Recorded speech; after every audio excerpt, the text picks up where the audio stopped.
We all love our SANS evals when we are on meeting in the physical world, which hasn't been happening for months now, and I so miss it. There will be an eval form. Carol will post a link in the chat during my presentation. So make sure that you click on the link and fill out the eval form. With that out of the way, this is me. Some of you probably know me, so we can quickly jump over that. Let's look what I'll be presenting to you for the next hour or so. Yeah, just real quick overview of the current situation, which we're all familiar with, and what it means for incident response, especially in industrial control systems. And then look at the two most important phases, of course, of incident response: preparation and response. And end this with a quick summary and my outlook on where this might go from here once we're past the pandemic. So what's going on? Yeah, I mean, none of us in our lifetimes has faced a situation like this. Those of you that have read a lot of stories about pandemics in the past months probably have read up on the Spanish influenza in 1918. It was nothing like that because international travel wasn't a thing. Everybody of us that earns their money with traveling, so all of you that are consultants or fellow instructors or just travel a lot between different sides of your organizations, you've been stranded, same as I have.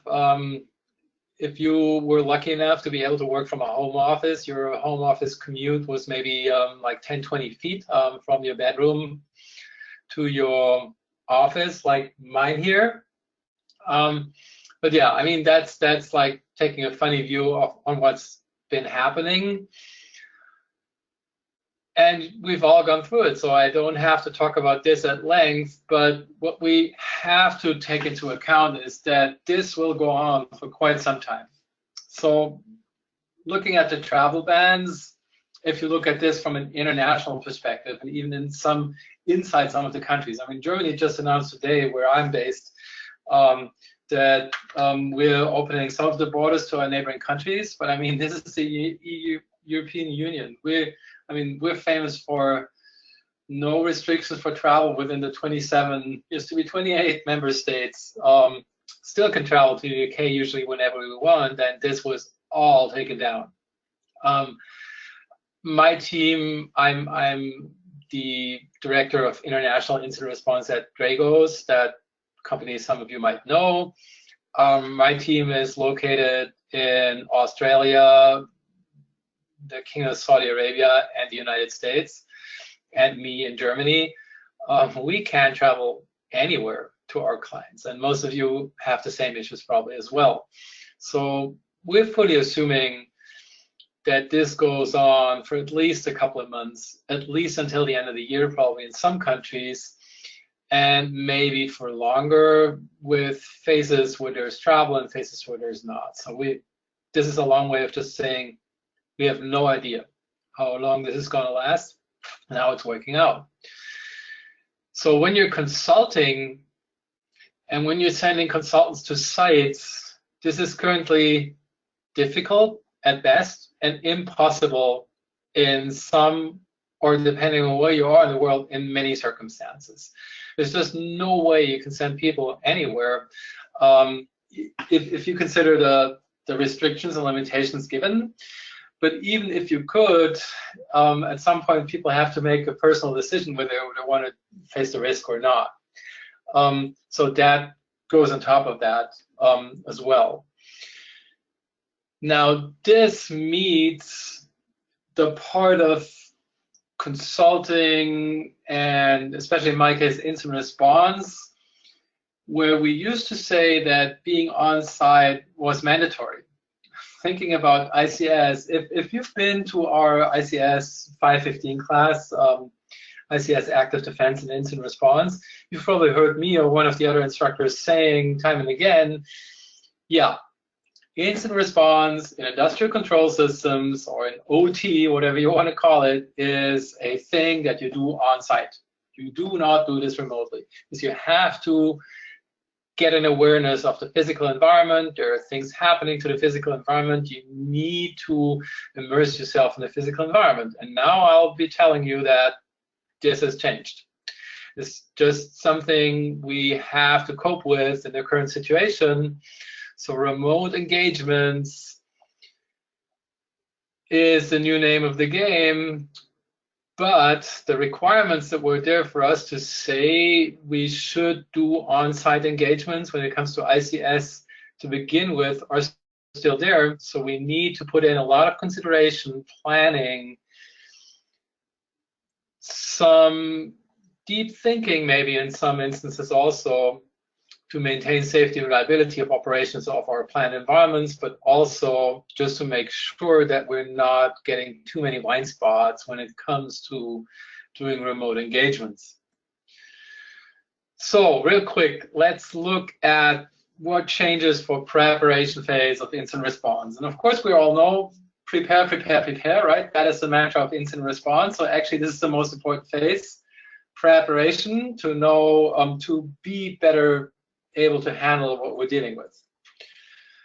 So please, everyone, review your incident response plans. Now's the time. I mean, frankly, 2 months ago was the time, but nobody has time for that anyway, right? So this is me being cheeky now and telling you now's the time to review your incident response plans. The important part of this is, and I know there are some companies out there that have us or other incident response companies in the ICS arena on retainer, whose plan basically says, call your most trusted IR provider and they will deal with that. This will, of course, in a situation where you cannot deploy incident response analysts on site, not cut it. Right? This will not work. So this is something we have to review. We have to figure out how we can distribute roles and responsibilities among remote and local team members, internal, external, in a new way. We have to figure out how some tasks that might usually be performed by on-site personnel can either be pushed over to local staff, local maintenance staff, field technicians, whoever we can get hold of, or we could get done doing with some technology and remote assistance. And also, of course, we have to find out ways of making forensic data accessible to our off-site analysts if that is allowed by regulations. So we have to get basically creative in every single phase of incident response that we're doing and also that we're preparing for. So again, if you've been to the ICS 515 class or if you read some of the material, this is usually what we tell you about preparing forensic data acquisition. So in the ICS arena, again, we have a preference for local acquisition for a number of reasons. Reason number one is, of course, EDR tools like detection and response tools are usually not deployable in an ICS environment, especially from Purdue levels 3 onwards down to level 1. Installing software on a HMI engineering workstation or data historian is a no-no most of the time, and for good reason. And now I'm here to tell you, we should revisit that. Actually not. I'm not saying we should install software, but what we should be doing is take into account the risk associated with sending personnel, again, on site to perform any type of acquisition. And this is something that we usually haven't looked at before. Usually we'll look at the increased risk for the environment and for the environment safety and reliability when it comes to the technology point of view. What we haven't taken into account before, and we didn't have to most of the time for most sites. I mean, there are some dangerous sites, but most of the time it doesn't matter. It just might be inconvenient to deploy to a remote site like an oil rig, and it might put some limitations on how many people can be at a site. Again, thinking oil rigs as an extreme example, or some mining operations. But this goes between inconveniences and some more advanced staffing planning. but it's not like, are we putting a whole site at risk? And this is what we're facing right now in the current situation. So let's look at this in more detail. So remote versus local forensic data acquisition revisited in the face of the current pandemic. So what you see on the left-hand side is usually what you used to tell people. So again, more from a focus of the technology and the abilities or limitations of the technology that we're facing when it comes to a remote industrial site. Like, do we actually have to look at this system? Do we have enough bandwidth? Why has local acquisition been ruled out? So is it just a major hassle to get in a truck and drive for 4 hours down that abandoned road to the middle of nowhere? Or is there anything else? But also, I mean, bandwidth is a really important point when it comes to some very remote sites, because if you bring down network operations because you saturate very limited bandwidth, think VSAT terminals or something like that, you might trigger some unintended consequences. So of course you have to take that into account. But look at the right-hand side with the local acquisition type of risk analysis we have to do right now. Number one is, do we have enough incident responders to visit each of the sites that we have to cover for incident response independently? Why independently? Because social distancing, right? Thinking infections and potentially spreading infections. So if we don't have enough incident responders to send out to each site, which we probably don't, because incident responders in ICS are not like thousands of them out there, do we have enough time and testing capability? And with testing, I mean testing for infections of personnel. So can we put it in enough time between site visits so people can at least self-isolate for a couple of days? For example, until they get back the latest test result. And actually, we should probably test people before they enter a site and after they've left, so we can make sure that they didn't catch anything when they were on site. Do we have enough PPE? When now, at least in most countries, we're getting out of the PPE problem with face masks and gloves and stuff like that. But there's still some countries or some parts of countries where we have this, the problems of acquiring these. And of course, they should go to medical first responders first before they go to the industry. Is travel even possible? Can we send people? Are planes flying? Are trains going there? Is there actually any way of deploying personnel to that site? And similar as on the left-hand side, is the expected value worth any intended or unintended risks? And this is more from a personnel perspective. And we'll look at that in a bit some more.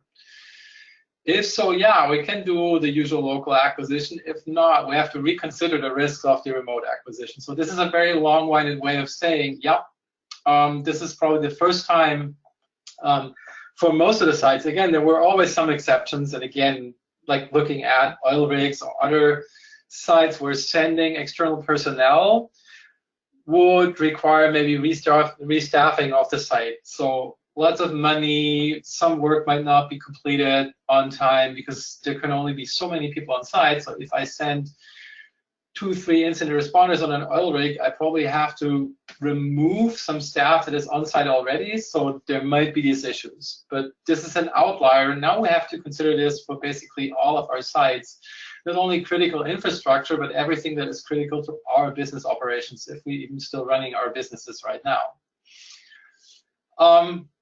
So looking at this some more, how could we possibly get to a viable compromise? And for me, that is usually enabling staff that is locally available and coaching them remotely and helping them with offsite personnel so they feel safe in doing this additional work.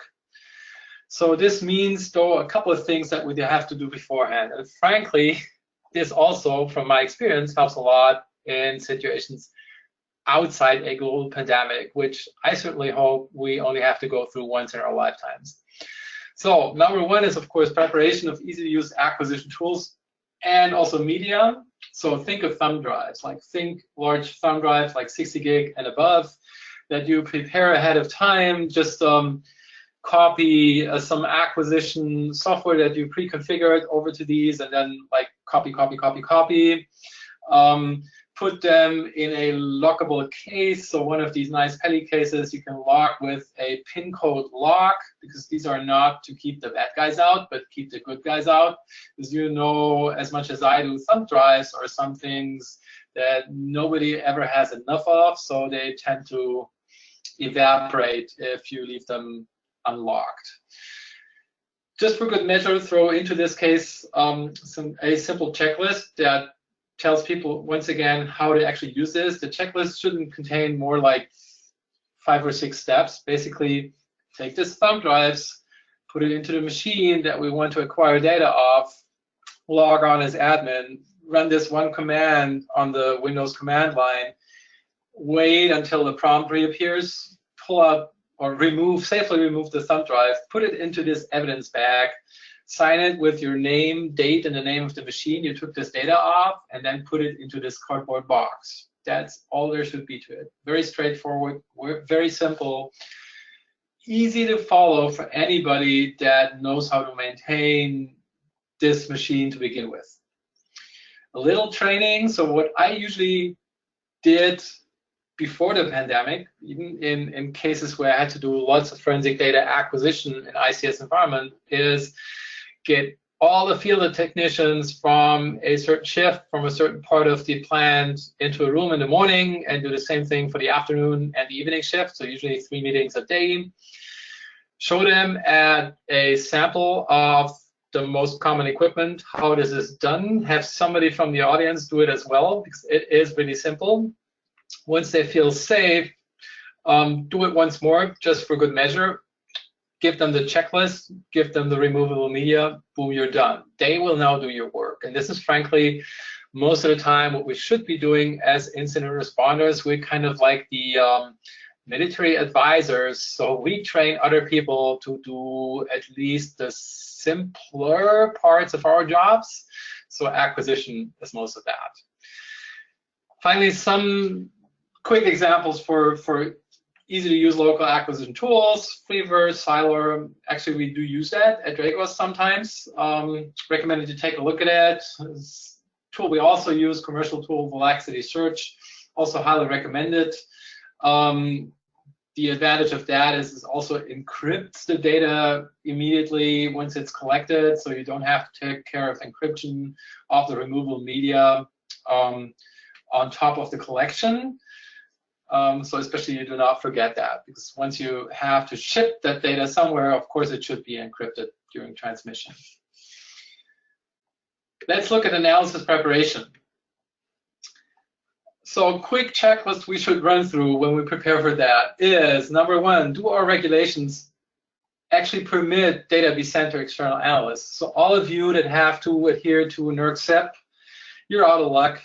Data is not allowed to leave your organization, so you will have to come up with a plan of how to conduct on-site analysis during incident response. So that will involve a lot of logistics and just pandemic procedures of how to get off-site personnel on-site, tested, and then isolated so they can perform their work and still make sure that there will be no infection either of on-site personnel or the analysts.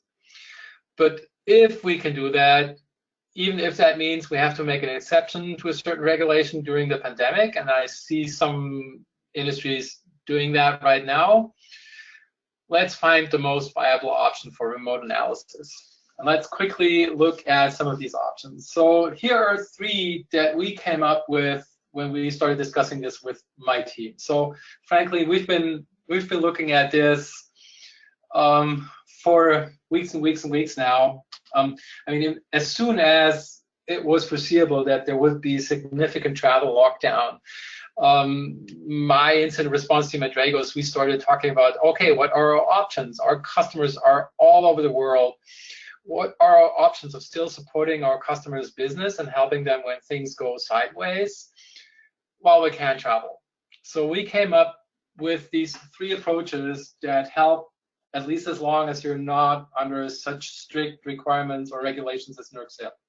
So number 1, yeah, just upload the data to the cloud in scare quotes. So have a remote storage vault, and there are some very secure ones, of course. If you work with something like Amazon S3, make sure that you know how to secure and bolt down buckets. That being said, of course, this is the easiest way of doing it. We'll look at the pros and cons in a little bit, just quickly lining them up here.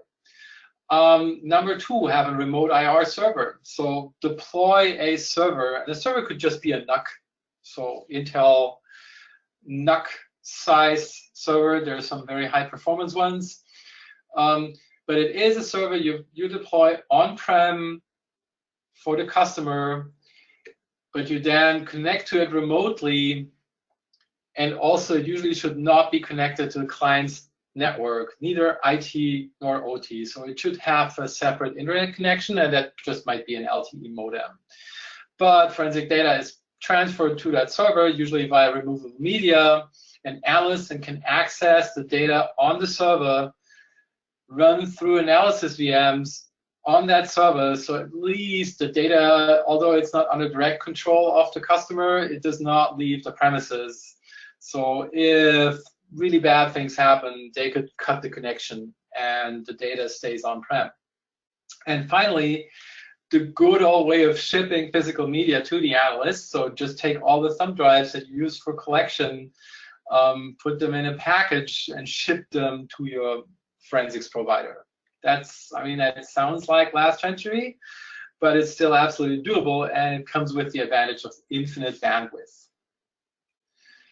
So, remote storage vault. Let's quickly look at the pros and cons. Of course, it's relatively easy to set up and access if it's not locked down in your firewall, but even easing up that might be doable quickly in the current situation.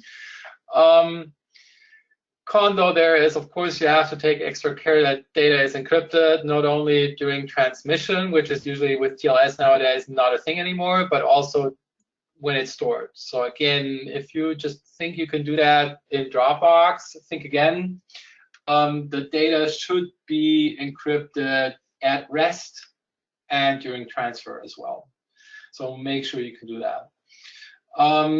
Data transfer is reasonably fast depending on the internet access. And again, that means if the local internet access is really limited or just very slow, it doesn't necessarily have to do with the bandwidth.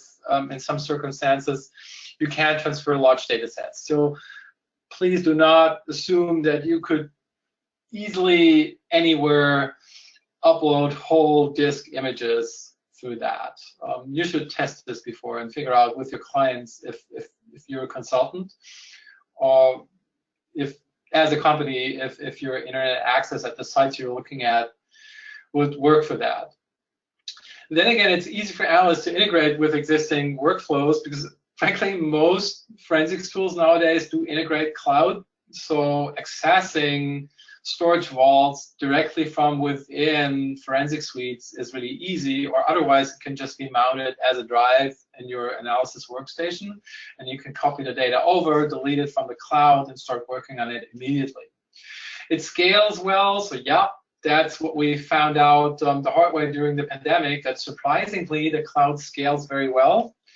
But that comes with a cost, and that is actual financial cost. So some of us figured out also the hard way during the current pandemic that if you suddenly start working with a lot of people on cloud environments and transferring lots of data in and out, for example, AWS, yeah, that can get very expensive very quickly.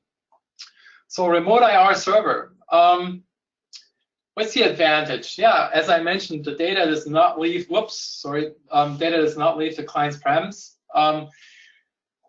But of course, it's stored on a server without direct client supervision. Is that really a con? As much if I think about large organizations, and I used to work for a very large organization until like 3 months ago.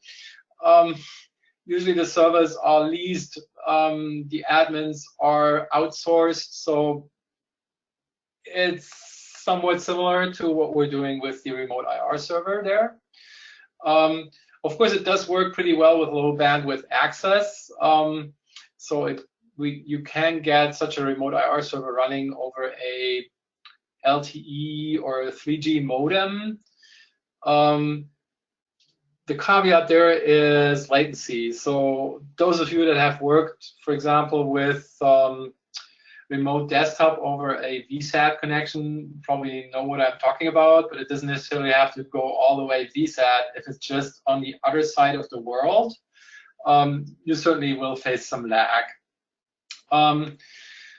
Also, of course, the server should be well isolated from the actual organizational network. That just has to do with OPSEC, so operational security. So if you're actually dealing with a real incident response case where the adversary might still be in the environment, that is just something you have to do. Make sure that the server where you're collecting all the data about the adversary and all the forensic evidence is not accessible by the adversary. If you combine, though, the remote IR server with local acquisition methods, so again, folks from the organization walking the floor of the OT environment, collecting forensic data via USB thumb drives, and then inserting them into the remote IR server and copying automatically, having the data copied over, that works pretty effectively. And I've done that also in the past in some ICS cases, incident response cases where we had to collect a lot of data from a lot of systems. So a lot means in my case a couple of hundred systems at least, up to 1,000. And we used exactly that method. So we had local maintenance technicians running around and collecting thumb drives, and then had just USB switches. These are really a thing with like dozens of USB ports connected to a remote IR server, and people plugging in thumb drives all the time, automatically copying the data was copied over. So we could create kind of an assembly line of data collection. Of course, if you're in the happy position to be able to use remote acquisition, this adds in another step, because you need to have a remote acquisition collection server on your network, and then transfer all the data over to removal media and then put it to the remote IR server, because again, the remote IR server should actually not be connected to the network. Yes, there are exceptions to that, but again, like to have the common method here and the easiest way of doing that, it should be not connected to the network. File Pro, of course, such a server can be tailored to analysts' preferred workflows, but also the administration takes potentially a lot of work. Having gone through that, just again, standing up another type of remote IR server and testing it, yeah, this is some of the secret sauces of some of the consultancies, how to actually do that. But I'd say this is a highly effective method, and it does give you a lot of advantage even outside crazy pandemic times. Shipping physical media. So if you don't really have time and or budget to think about the other things like cloud and a remote IR server, this is probably the easiest way of doing it, because local acquisition is usually the thing that you have to default to anyway in that situation, and shipping, everybody has a process for that. Yes, some media might get lost during shipping, so you might have to take into account that you have to create a backup. So that would be really bad from a workflow perspective. Also, reacquisition data that was lost might be impossible because it's already gone on the local system. So that's a downside, but of course you can courier ship something, so you could try to negate that disadvantage. If you're using good tools, I mentioned that before, there's no additional tooling necessary on the client side. You don't have to encrypt because that's already done automatically. Of course, you could also stand up your own collection tooling with just open source tools and a little bit of command batch Windows scripting. I've done that in the past. That's not magic. But yeah, you have to ensure that you do encrypt the data. Again, it has to be encrypted at rest and during transition. And if it's physical media, being at rest and being in transition, being transmitted is the same thing. Bandwidth is, as I mentioned before, virtually unlimited, although latency is high because it's in days. It's just the time it takes to ship data from A to B. But actually, if you think this through, same as with offsite backups, if you're dealing with very large data sets, this is a highly effective way of getting data to analysts. So let's quickly look at what we can do in response. So number one, again, is this, and I mean this really seriously. So to me, the worst case scenario, and that's actually something we talked about at length in my team. Imagine you have to do incident response, or you're doing some form of consulting, maybe preparing for incident response with your IR team, and one of your team members is infected, and you're sending this team now to a couple of critical infrastructure sites, and by this you infect a number of personnel at different sites. So you bring down potentially, because they might have to isolate the whole shift. So a whole shift goes into quarantine on multiple sites. So you're weakening critical infrastructure totally unintentionally. So this is something that you call a super spreader. So someone meeting a lot of other people and infecting them. This is something, for example, that happened in South Korea, but also here in Europe. This is how the large spread of COVID-19 happened, for example, in Germany and Austria, when these people came back from skiing and all the après skiing partying. This is where these things happened. So we certainly do not want this in industrial infrastructure, and especially not in critical infrastructure like electricity, water, gas, and oil. So this is the one thing we have to avoid. So we have to follow the social distancing protocols. So what do I recommend on how we approach this? Again, a combination of remote acquisition where it's possible and local acquisition by local staff that is guided by remote analysts that just jump in via video conferencing or phone calls where necessary is the most effective way. And frankly, that holds true for situations outside the pandemic as well, because this is how you can most effectively leverage your people. And ICS incident response analysts are not something that you measure by the hundreds or even thousands. Talk to your provider, and it doesn't matter whether your incident response provider is internal or external to the company. Talk to your incident response team if they are able to stand up a remote IR server. Actually, again, this is a recommended approach even outside crazy times like these. It has a lot of value because what happens is, even if you can hopefully sooner than later deploy a team to locally to a site again, while they're en route, folks on site can already start acquiring data, put it onto the server. So while the team is still en route, collection has already started. So when the team is at the site, they can already get started with analysis. So you're just a lot more effective with everybody's time than before.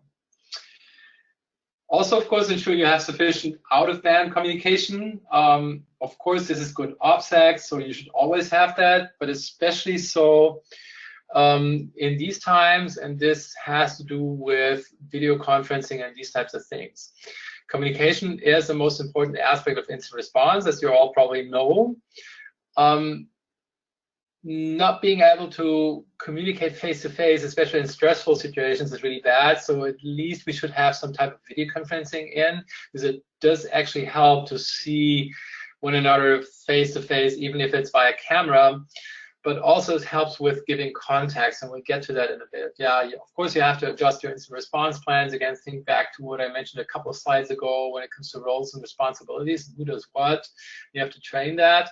But the most important downside to all of this, if we do it remotely, is that the analysts lose a lot of local context.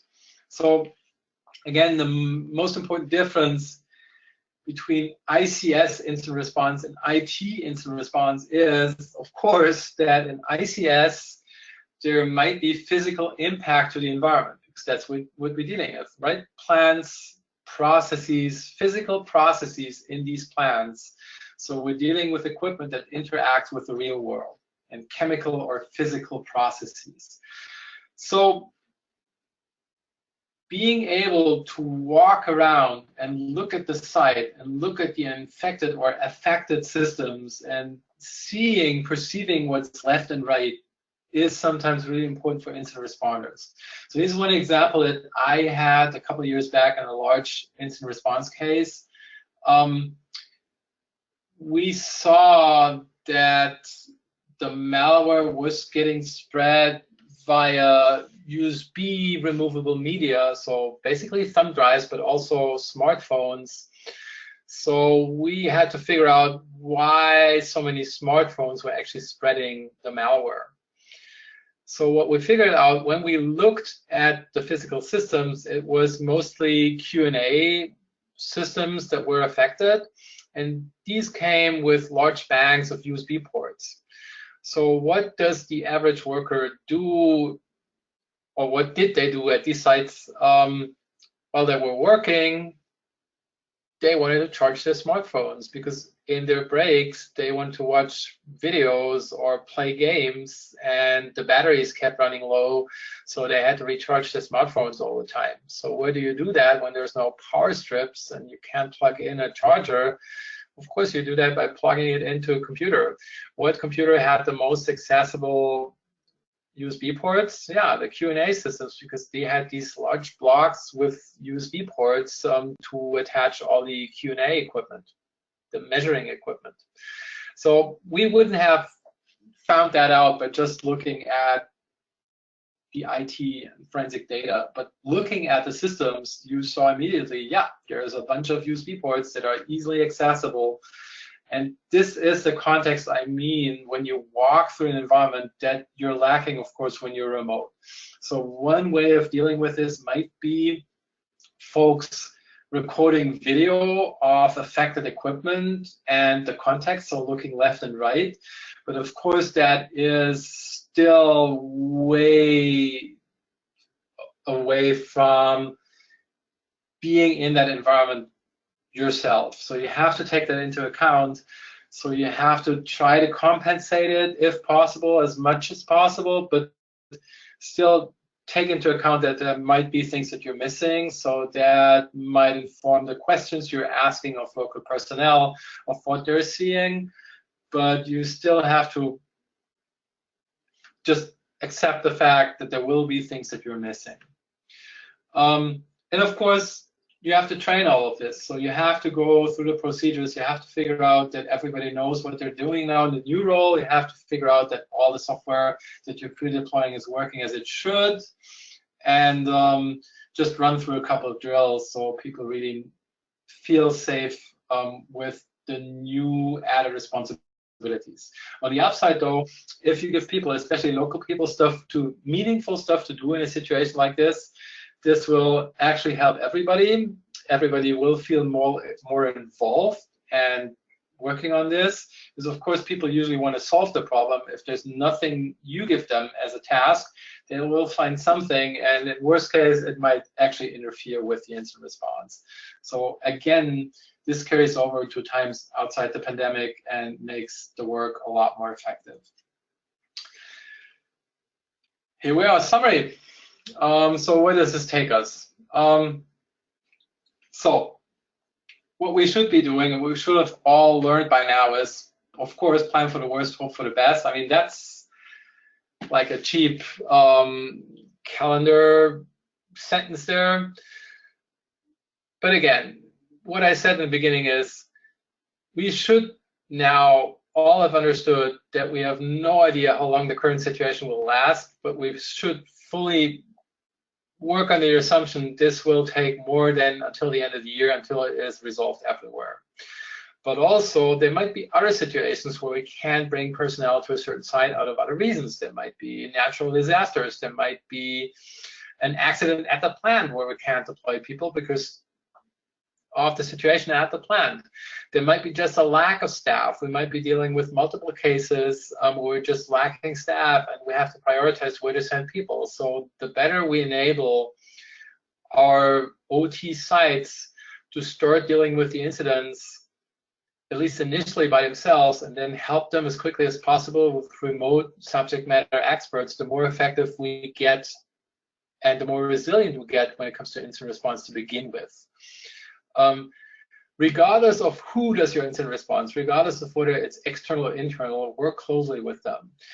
If things like these are not reflected in your current IR retainer contracts, talk to your providers.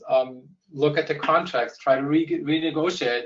It's also in the interest of the provider because they definitely can't send people out to sites right now. So looking at this with a fresh mindset helps both sides of the table. Those of you who are external incident providers, reach out to your clients as soon as possible if you haven't done so already, and talk these things through with them. This helps you on two fronts.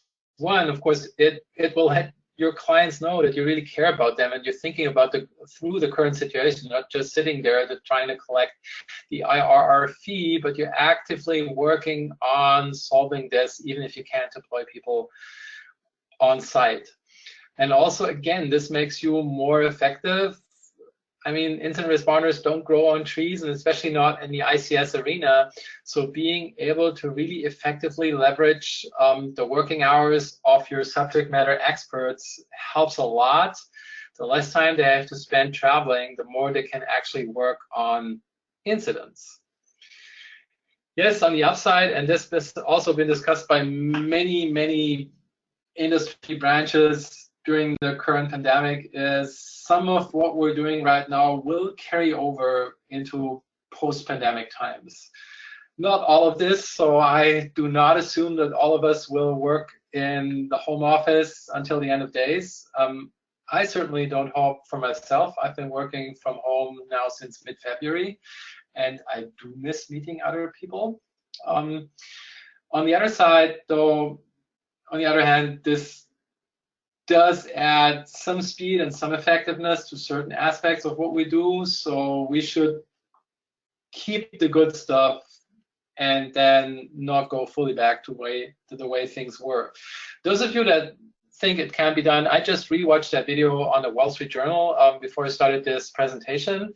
So those of you that have access to Wall Street Journal, or you might find it on YouTube. On May 11th, there was a small report about the Braidwood nuclear plant near Chicago that currently is running refueling. And usually they have like 1,300 personnel for refueling. Via some very creative thinking, they managed to reduce that number by 300. So it's just 1,000 people, not 1,300. And usually they have like 30 people in the master control room. They cut that down to 6, and everybody else remotes in. So of course they're in a secure network and somewhere on site in different offices, but they can remote in. So if the nuclear industry, which isn't known for having very lax regulations or being very agile for good reasons, can do this, certainly most of us can do this as well. And I know, again, there are certain regulations out there that prevent most of that, what I recommended, but they don't touch all of us. So those of us that have the ability to think about this and get a little creative, this is how we should be looking at this. Again, this is an exceptional situation. There's some good solutions out there. So if you ask me, again, a combination of local acquisition with the help of subject matter experts remoting in, and something like a remote IR server can be highly effective. That's certainly what we're currently following and recommending we do with all our IRR clients, so all incident response retainers, because this will leverage our abilities even in situations where we cannot travel. And with that, I'm open to questions. Thank you to listening for me constantly for 45 minutes now. Are there any questions? So can the slides be downloaded? Yes, they will certainly be available. Usually SANS makes them available. I don't know how it works with the at Mic Talks, but I fully assume. What's my LinkedIn? I don't have one. Sorry about that, but you can find me on Twitter. How can I download an image of a cloud environment without executing commands in the same server? So in a cloud environment, what you can usually do is you can pause the virtual machine and then copy it, so you're working outside the context of the actual server. And that's actually an advantage of virtualized environments. So you don't have to install forensic software inside the system you're investigating to begin with. You just pause the machine, collect the two files that make up memory. So in VMware, it's VMSS and VMem. And you collect the VDK files, so the virtual disks, and you're done. So actually, that's an advantage. I hope that answers that question.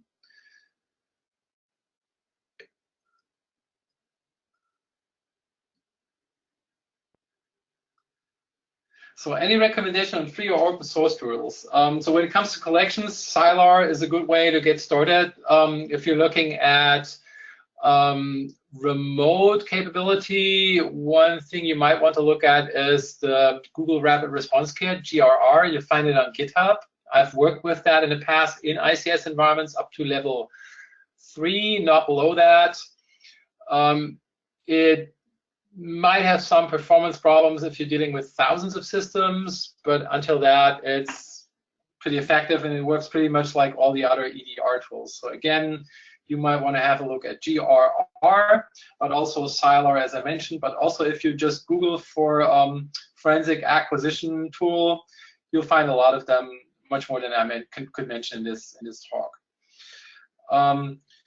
Remote support solutions, again, if you're going open source, I recommend you at least get started with looking at GRR. If you're looking at a commercial solution, I suggest you look at fresponse, because basically with fresponse, you're treating the remote system as local hard drives, including memory when it comes to Windows.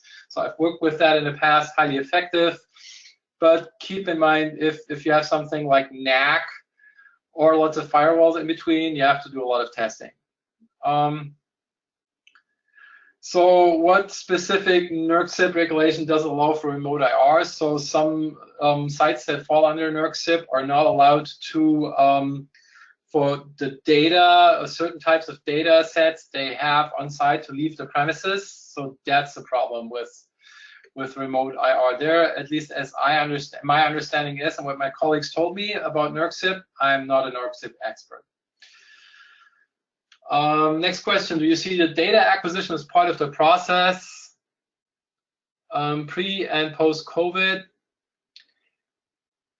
Yes, I see this as part of the process where there are lots of problems because, again, of the division of labor you have to do there, and the combination of local and subject matter expertise that you need. So what I usually do is I train this a lot with on-site personnel. Because again, just by looking at the sheer number of local acquisitions you probably have to do in a sizable ICS incident response case, you cannot do that with your incident responders. And frankly, their time is much too valuable, and from a client perspective, much too expensive. So, I mean, $400 an hour on retainer, you don't want to waste their time and your money with chasing them all over your site and collecting data. So this is where you actually should train your maintenance personnel. If you've done that well, though, then this will actually become an advantage and the problem goes away. Will the webinar be viewable later? I do not think we record these, but you'll have to ask my SANS colleagues. I don't know, I'm sorry. Or in a cloud environment, so I answered the previous question wrongly. So I frankly don't know. I'm not a cloud expert, so I don't have to deal with cloud environments in ICS, luckily, until now. So, but I mean, in most cloud environments, most of what I said is still valid as long as you're dealing with servers, virtual servers, and not microservices. So most of that should still apply though. Beyond that, if it's just storage, you have to ask a real cloud expert. And I'm sorry, I'm the wrong guy for that. Remote support initiated using outbound sessions, are they recommended or not? So I try to figure out if I understand this correctly. So would I support somebody remoting in with out-of-bound communications to do some remote support? Actually, not directly into the ICS environment, if I get that right. So what I would recommend, for example, to just help somebody remotely, this is where an iPad works wonders. So just have people appear as the face on the glass and help figure things out. But if you need to remote into a site, you should be using the remote access solution that is available to that site to begin with. So that comes with lots of caveats, but I wouldn't recommend, especially in incident response, to add in another VPN during the incident, because the VPN is usually the culprit to begin with when it comes to intrusions. So yes, you should seriously think about having remote access capabilities to your sites. Yes, you should also consider all the regulations and procedures around that. And please, if you do this, multi-factor only, not VPNs with just username and password. Yeah, what if you need access to the internal OT SOC? Same thing here. So probably the best solution there is some kind of jump server or some system where you can at least give some guidance. But if you have to directly access systems, there will probably be no other way that adds in another risk factor than isolating a system, having some remote connection into it, and then working on it. So again, a remote IR server is probably a good solution where you can carry data over, so you need to have some isolation. But I mean, I can give you only like very, very high-level answers here because it depends on the specific setup and the specific situation.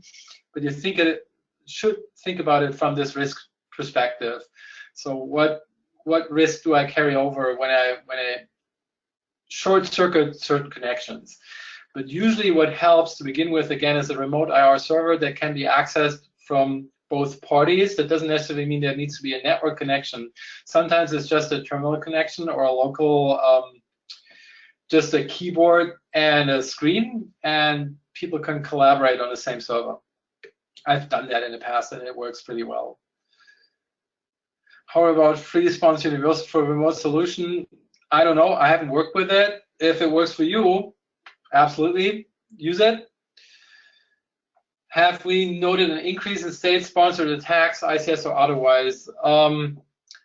So that thing you're mentioning with Russia, so the hack that is mentioned in the news is from 5 years back. There was just indictments by the German version of the FBI that are about the Bundestag hack. So are we seeing an increase? I wouldn't say necessarily an increase. Are we seeing at Dragos adversaries leveraging the current COVID situation? Yes, absolutely. Usually with the amount of time it takes to prepare an ICS intrusion, we might probably be seeing an increase down the road if people trying to leverage that, because you have a couple of months ramp up time for your typical ICS intrusion. Also on the upside, most of the nation state teams have to follow the same don't work at home orders as the other intelligence agencies as well. So actually there was some lag in these types of operations, but where we're certainly seeing an uptick is in criminal operations when it comes to ransomware that tries to leverage news about COVID-19 in any type, and then you get hit with ransomware regardless of whether it's IT or ICS. The name of the software, I'll just type it again into the chat. Sylar is freeware, and the not freeware is